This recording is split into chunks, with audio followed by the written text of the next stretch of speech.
हिंदी की राष्ट्रीय काव्यधारा के अंतर्गत अभी तक हमने वीरगाथा काल, भक्ति काल, रीतिकाल और पराधीनताकालीन भारत की राष्ट्रीय कविताओं पर विचार विमर्श किया। हम जानते हैं और आप लोगों ने भी अभी तक की चर्चा से यह जान लिया होगा कि राष्ट्र की परिकल्पना जो आज हम कर रहे हैं वह प्रारंभ में नहीं थी। मनुष्य सबसे पहले जब उसने जन्म लिया था आदिकाल में वह अकेला था, फिर उसका परिवार जुड़ा, उसके बाद में कबीला जो समूह के रूप में हमारे सामने आया और उसके बाद छोटी छोटी रियासतें बनी और उसके बाद राष्ट्र की कल्पना हुई। इन सारी स्थितियों में एक मुखिया होता था जो बाद में राजा के रूप में सामने आया, वह शक्तिशाली होता था। परंतु विशेषता यह थी कि जो भी इस समूह से जुड़ता था, कबीले से जुड़ता था या रियासत से जुड़ता था या राज्य से जुड़ता था, वह अपने राजा के प्रति और मुखिया के प्रति और उस भूखंड के प्रति जिसमें वह रहता है विश्वास करता था, उसके प्रति आस्था का भाव था, निष्ठा का भाव था, प्रेम का भाव था और उसकी रक्षा के लिए वह अपना सब कुछ समर्पित करने के लिए तत्पर होता था। यही भावना बाद में जब भारतवर्ष पर अंग्रेज़ों ने अधिकार किया, एक राष्ट्र की परिकल्पना के रूप में आता है। सारे राज्य मिलते हैं और महसूस करते हैं कि ये विदेशी शासक जो हमारे यहाँ पर आया है वह हमारी सारी स्वतंत्रता को, हमारे नैतिक अधिकारों को, हमारी संपदाओं को शोषित कर रहा है और इस तरह से उनकी जो राष्ट्र की अस्मिता है वह विखंडित हो रही है। ऐसी स्थिति में उसने बराबर प्रयत्न किया कि विदेशी शक्तियों को यहाँ से बाहर जाना चाहिए और हमारी स्वतंत्रता हमें मिलना चाहिए, चाहे वह भूखंड की स्वतंत्रता हो, अभिव्यक्ति की स्वतंत्रता हो, आर्थिक स्वतंत्रता हो या सामाजिक धार्मिक सभी प्रकार की स्वतंत्रता हो। इसके लिए उसने प्रयत्न किया। तो यह स्वरूप जब भारत पराधीन था उस समय बहुत स्पष्ट रूप से, विशेषकर सन 1857 की जो क्रांति हुई थी उसके बाद से यह स्वर मुखर हुआ। हिंदी के कवियों ने इस भावना को व्यक्त किया और वह भावना राष्ट्रीय काव्य धारा के रूप में हमारे सामने आई। भारत में जो राष्ट्रीयता का आंदोलन चला या राष्ट्र की कल्पना की गई या राष्ट्र का जो स्वरूप सामने आया, उसमें एक बात बहुत अच्छी देखने में आई है कि हमने राष्ट्र के प्रति जो अपना प्रेम अभिव्यक्त किया है वह अध्यात्म के रूप में किया है। हमने राष्ट्र को एक माता के रूप में माना है और उसकी वंदना की है और उसके प्रति अपने आप को समर्पित करने का भाव व्यक्त किया है। मेरा कहने का तात्पर्य यह नहीं है कि विश्व में जितने भी राष्ट्र हैं उनके साहित्य में राष्ट्रीयता का भाव नहीं है, वहाँ पर भी राष्ट्रीयता का भाव है, परंतु भारत में जो राष्ट्रीयता का स्वरूप है वह अध्यात्म से प्रेरित है और इसके कारण यहाँ पर एक विशिष्ट प्रकार की नैतिकता, एक विशिष्ट प्रकार का आदर्श परिलक्षित होता है। यह एक बहुत अच्छी बात हमारे सामने आ रही है।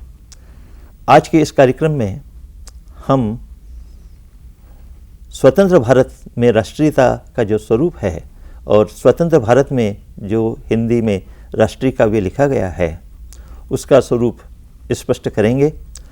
यह निश्चित रूप से अलग प्रकार का काव्य है, क्योंकि जब हम पराधीन थे तब हमारे सामने एक विशिष्ट प्रकार का आदर्श था, एक विशिष्ट प्रकार का उद्देश्य था। वह था कि हमें अपने इस देश से अंग्रेजी सत्ता को हटाना है और उसके लिए हमने निरंतर प्रयत्न किया। किंतु जब हम स्वतंत्र हो गए तब इस प्रकार की बात तो नहीं थी, परंतु तब हमारे सामने जो स्वरूप हमारे आता है वह यह है कि हमें अपने इस देश को जो अभी अभी गुलामी की दासता से मुक्त हुआ है इसका नवनिर्माण करना है और फिर इसकी सुरक्षा करना है, क्योंकि जो स्वतंत्रता हमने बहुत लंबे संघर्ष के बाद प्राप्त की है, कहीं ऐसा न हो कि हमारी किसी प्रकार की कमजोरी के कारण यह स्वतंत्रता कि अन्य कोई विदेशी पड़ोसी राज्य छीन ले। तो उसके लिए भी हमें सतर्क रहना है और हमें अपने आप को इतना उन्नत करना है कि हम निरंतर अपनी सुरक्षा भी कर सकें, उन्नति भी कर सकें और आगे भी बढ़ सकें। स्वतंत्र भारत में जो राष्ट्रीय काव्य लिखा गया उसमें स्वाभाविक रूप से राष्ट्र की वंदना की कविताएं तो देखने को मिलती ही है। वैसे भी जब हम पराधीन थे तब बंकिम चंद्र चट्टोपाध्याय ने एक गीत लिखा था, वंदे मातरम। वह वंदे मातरम गीत स्वतंत्र भारत में भी आदर के साथ गाया जाता रहा है। इसके अतिरिक्त पराधीन भारत में रविंद्रनाथ ठाकुर ने जन गण मन अधिनायक जय है भारत भाग्य विधाता जो गीत लिखा था वह स्वतंत्र भारत में भारत का राष्ट्रगीत बन गया है। इन सारे गीतों में और इसके अतिरिक्त अन्य कवियों के द्वारा भी लिखे गए गीतों में राष्ट्र की वंदना का भाव परिलक्षित होता है। इसके अतिरिक्त हमारे यहाँ पर जो लिखा गया है राष्ट्रीय काव्य स्वतंत्र भारत में, उसमें नवनिर्माण का स्वर परिलक्षित होता है। इसके साथ ही साथ सन 1962 में भारत पर चीन ने आक्रमण किया, उसके बाद पाकिस्तान ने किया और उसके बाद सियाचिन में भी हुआ। तो इस प्रकार से जो विदेशी आक्रांताओं ने स्वतंत्र भारत में आक्रमण किए उसके विरोध में भी हमारे यहाँ पर काव्य लिखा गया, वह भी इसी काल में परिलक्षित होता है। इसके अतिरिक्त भविष्य में होने वाली चुनौतियों के संबंध में भी बातें सामने आई है। और फिर हमारे समाज में जो सामाजिक विक्षोभ है, वर्ग भेद है और विसंगतियां हैं और स्थानीय समस्याएं हैं, इनके बारे में भी हमारे कवियों ने अपनी लेखनी को चलाया है। हम देख रहे हैं कि भारत की आज़ादी के लिए हमने अपने प्राणों को उत्सर्ग किया, किंतु स्वतंत्र होने के बाद में यह नैतिकता उच्छृंखलता में बदलती चली गई। भ्रष्टाचार ने अपना विकराल रूप धारण किया और तथाकथित कुछ राजनेताओं ने अथवा अधिकारियों ने जो है हमारे समाज में या राजनीति में या आर्थिक तंत्र में सेंध लगाई और एक प्रकार की विसंगति उत्पन्न की। इन सारी विसंगतियों के प्रति कवि जागरूक था, इसलिए उसने भी आवाज़ उठाई। इसके बाद कुछ समय के लिए भारत में आपातकाल लगा, उसके विरोध में भी कवियों ने उठाया अपना स्वर। और फिर एक बात और इस प्रकार के काव्य में देखने को मिलती है, वह यह है कि भारत की जो जनता पराधीनकालीन भारत में सोई हुई थी उसको जगाया गया, किंतु स्वतंत्र भारत में भी भारत की कुछ जनता सोई हुई है, उसे अपने अधिकारों के लिए, अपने कर्तव्यों के लिए फिर से जगाने की आवश्यकता पड़ी। इसलिए वहाँ पर उद्बोधन का स्वर भी उनकी कविताओं में देखने को मिलता है। और एक बहुत बड़ी बात यहाँ पर हमारे राष्ट्रीय काव्य में देखने को मिली, जो पराधीनताकालीन राष्ट्रीय काव्य में भी परिलक्षित हुई थी, किंतु उसका स्वरूप स्वतंत्र भारत के राष्ट्रीय काव्य में देखने को मिल रहा है, और वह था वसुधैव कुटुंबकम। हम केवल अपनी बात नहीं करते, हम सारे संसार को एक कुटुंब की तरह मानते हैं और आपसी भाईचारे की बात हम करते हैं। यह भाव हमारे प्राचीन भारतीय संस्कृति से जुड़ा हुआ है, हमारी सभ्यता से जुड़ा हुआ है। जिन वेदों, उपनिषदों और पुराणों की बातें हम करते हैं, उसमें भी सारी सृष्टि को एक परिवार की तरह, कुटुंब की तरह मानने की बात कही गई है, और उसी विचारधारा को हमारे कवियों ने स्वतंत्र भारत के राष्ट्रीय काव्य में भी अभिव्यक्त किया है। 15 अगस्त सन 1947 को भारत स्वतंत्र हुआ। भारत की राजनीति पर महात्मा गांधी का प्रभाव था। उनके नहीं रहने पर भी यह प्रभाव और उनके सिद्धांत लंबे समय तक, बल्कि आज भी विद्यमान हैं। इसी समय विनोबा भावे का नाम भी सामाजिक कार्यकर्ता के रूप में सामने आता है। सभी महसूस कर रहे थे कि हम आज़ाद जरूर हो गए हैं, किंतु भारत की गरीब जनता के पास में कृषि योग्य भूमि नहीं है। वे या तो मजदूर हैं या छोटे छोटे भूमियों के स्वामी हैं। अधिकांश भूमि जमींदारों और इसी तरह के लोगों के पास में थी। तब विनोबा भावे ने यह कदम उठाया था कि भूदान कीजिए, ज़मीन का दान कीजिए, ताकि यह ज़मीन अधिक से अधिक लोगों के पास हो और भारत संपन्न हो सके। एक प्रसिद्ध कवि राम कुमार चतुर्वेदी ने विनोबा के भूदान यज्ञ पर और तत्कालीन जमींदारों पर, सामंत पर और भूस्वामियों पर जो अधिक और बड़ी बड़ी भूमियों के स्वामी थे, उसके संबंध में अपने विचारों को व्यक्त किया है। अपनों को ही नहीं देख टुक ध्यान इधर भी देना, भूमिहीन कृषकों की कितनी बड़ी खड़ी है सेना। बांध तोड़ जिस रोज फौज खुलकर हल्ला बोलेगी, तुम दोगे क्या चीज वही जो चाहेगी सो लेगी। कृष्ण दूत बनकर आया है, संधि करो सम्राट, मच जाएगा प्रलय कहीं वामन हो पड़ा विराट। इस कविता में भूमिहीन लोगों के द्वारा आने वाले विद्रोह का संकेत दिया गया है। इसलिए विद्रोह हो उसके पहले ही यदि बड़े बड़े भूस्वामी संभल जाते हैं और अपनी भूमि का दान कर देते हैं तो यह स्वतंत्र भारत के स्वतंत्र लोगों के लिए बहुत अच्छा उपहार हो सकता है। इस प्रकार की बात माखनलाल चतुर्वेदी ने भी कही है। वह विनोबा घूमता है विश्व पर चुपचाप, आज बापू की चरण ध्वनि याद आती है। इसी तरह से एक अन्य कविता भी यहाँ पर परिलक्षित है। इस कविता को लिखा है रामधारी सिंह दिनकर ने। इस कविता में प्रगति का स्वर परिलक्षित हो रहा है। भारत में जो औद्योगिक क्रांति बढ़ रही थी उसे भी बतलाया गया है और नवनिर्माण की ध्वनि भारत में जो चल रही थी वह भी स्पष्ट रूप से परिलक्षित होती है। लोहे के पेड़ हरे होंगे, लोहे के पेड़ हरे होंगे, तू गान प्रेम का गाता चल। लोहे के पेड़ यहाँ पर औद्योगिक क्रांति का संकेत कर रहे हैं। नम होगी यह मिट्टी जरूर, आंसू के कण बरसाता चल। सिसकियों और चित्कारों से जितना भी हो सके आकाश भरा, कंकालों का हो ढेर, खप्परों से चाहे हो पटी धरा। आशा के स्वर का भार पवन को लेकिन लेना ही होगा, जीवित सपनों के लिए मार्ग मुर्दों को देना ही होगा। क्या अपनी उनसे होड़, अमरता की जिनको पहचान नहीं, छाया से परिचय नहीं, छाया से परिचय नहीं, गंध के जग का जिनको ज्ञान नहीं, जो चतुर चांद का रस निचोड़ प्यालों में ढाला करते हैं, भट्टियां चढ़ाकर फूलों से जो इत्र निकाला करते हैं, ये भी जागेंगे कभी।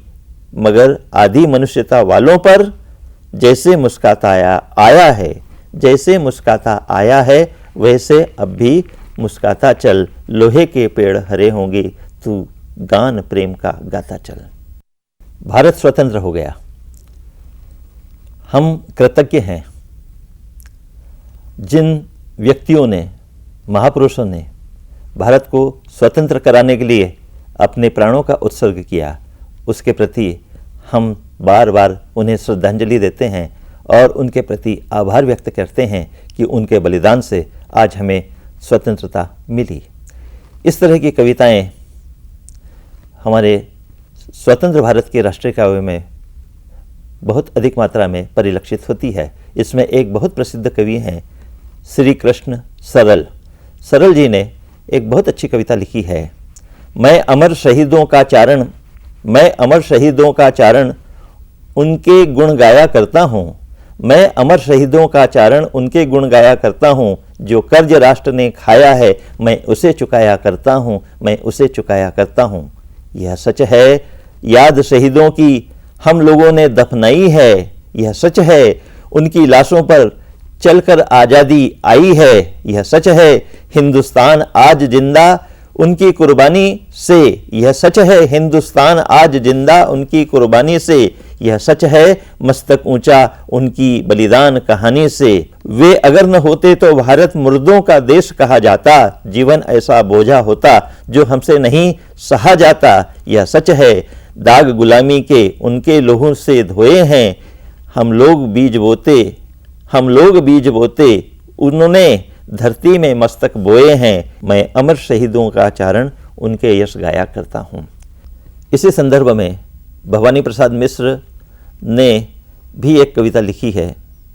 तुम कागज पर लिखते हो, वह सड़क झाड़ता है। तुम व्यापारी, वह धरती में बीज गाड़ता है।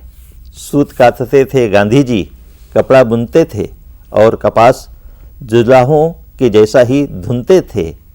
चुनते थे अनाज के कंकर, चक्की पीसते थे। आश्रम के अनाज यानी आश्रम में पीसते थे।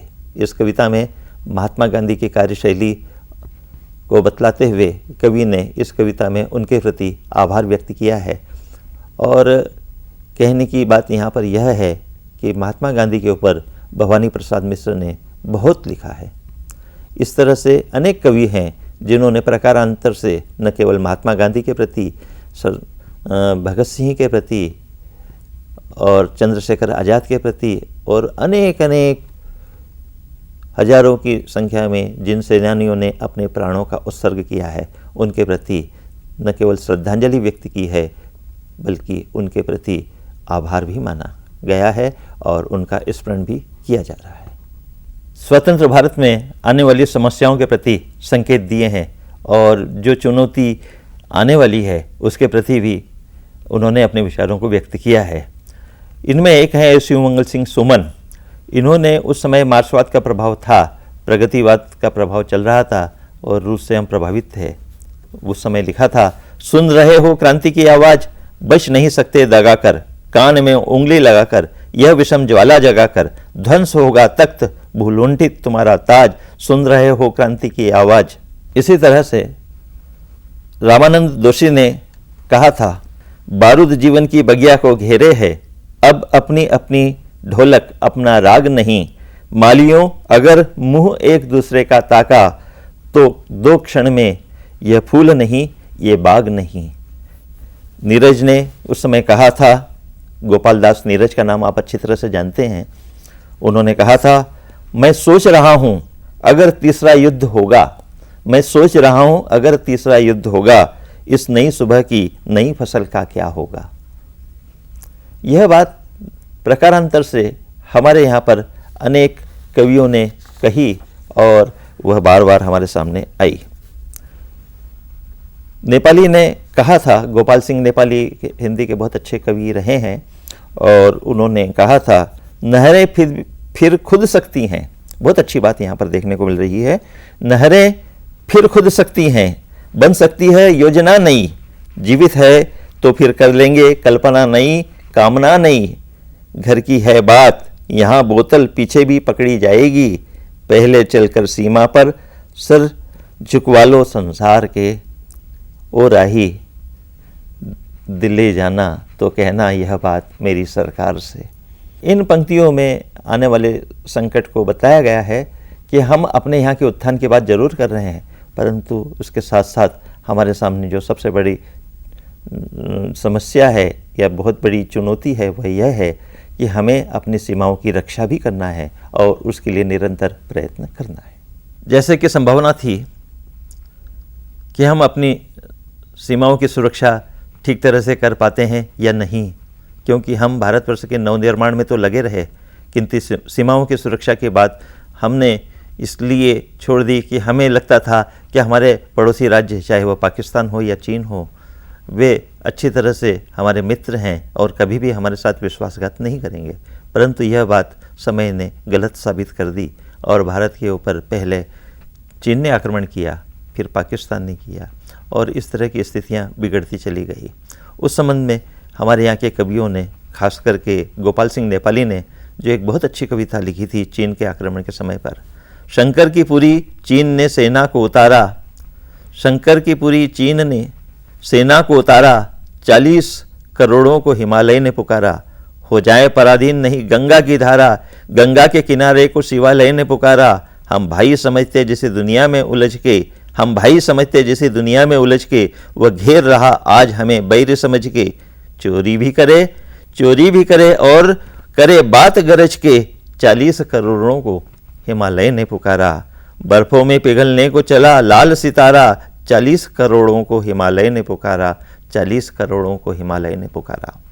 अमृता प्रीतम ने एक कविता इसी संबंध में लिखी थी, तेरे पास नफरत की सिगरेट, तेरे पास नफरत की सिगरेट, मेरे पास सिगरेट का लाइटर। यह चीन और पाकिस्तान की जो मैत्री थी उसके संबंध में लिखी गई कविता है। तेरे पास नफरत की सिगरेट, मेरे पास सिगरेट का लाइटर, आओ तुम्हारी सिगरेट जला दूं, एक बहुत गहरा सांस लेना, एक बहुत गहरा सांस लेना और इसका खुमार देखना, रूह लरज जाएगी, पैर झूम उठेगा और सारी दुनिया नाचीज नजर आएगी।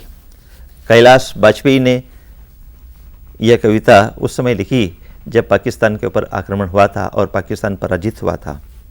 उन्होंने लिखा था, लोग सोते रहे मुर्गा पलता रहा, लोग सोते रहे मुर्गा पलता रहा, लेकिन जब पैगंबर बहुत सख्त सरदर्द बन गया, झल्लाकर मैं घुरे तक गया, पंजों और पंखों पर लगी बीट झाड़ कर ले आया मुर्गे की दुम उखाड़ कर।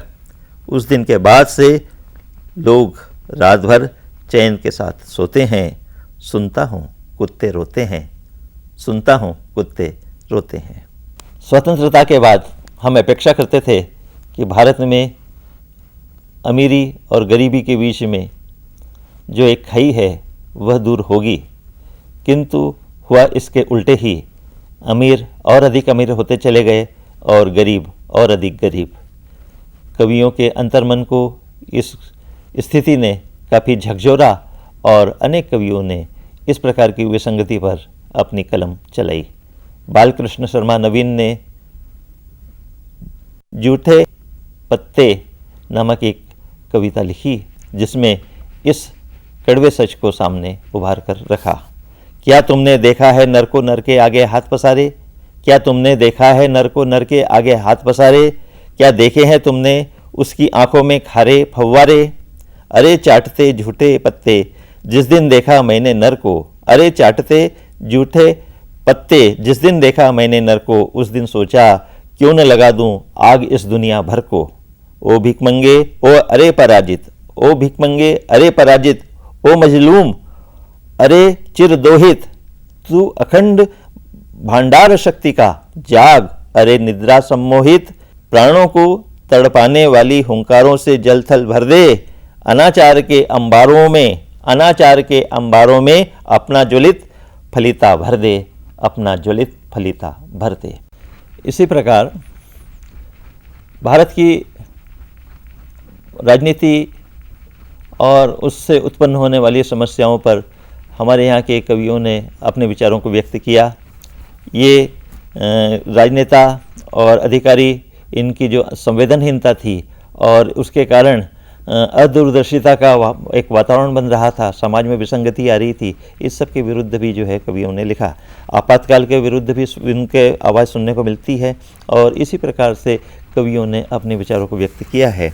यहाँ पर गोपाल सिंह नेपाली ने बहुत अच्छी कविता लिखी थी और कहा था कि शासन जो है भावनाओं से नहीं चलता है, शासन तलवार से चलता है।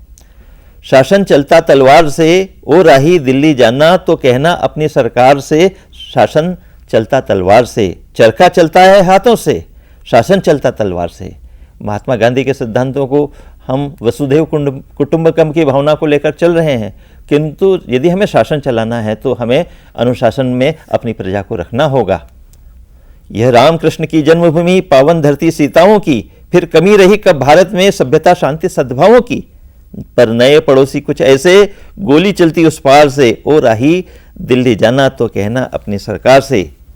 शांति की बात हम करते हैं, शांति दूत बनते हैं। जवाहरलाल नेहरू अपने हाथों से कबूतरों को उड़ाते हैं। उस पर टिप्पणी करते हुए कवि ने कहा, तुम उड़ा कबूतर अंबर में, संदेश शांति का देते हो, चिट्ठी लेकर रह जाते हो, जब कुछ गड़बड़ सुन लेते हो, वक्तव्य लिखो कि विरोध करो, यह भी कागज वह भी कागज, कब नाव राष्ट्र की पार लगी यो कागज की पतवार से। ओ राही दिल्ली जाना तो कहना अपनी सरकार से, शासन चलता है तलवार से।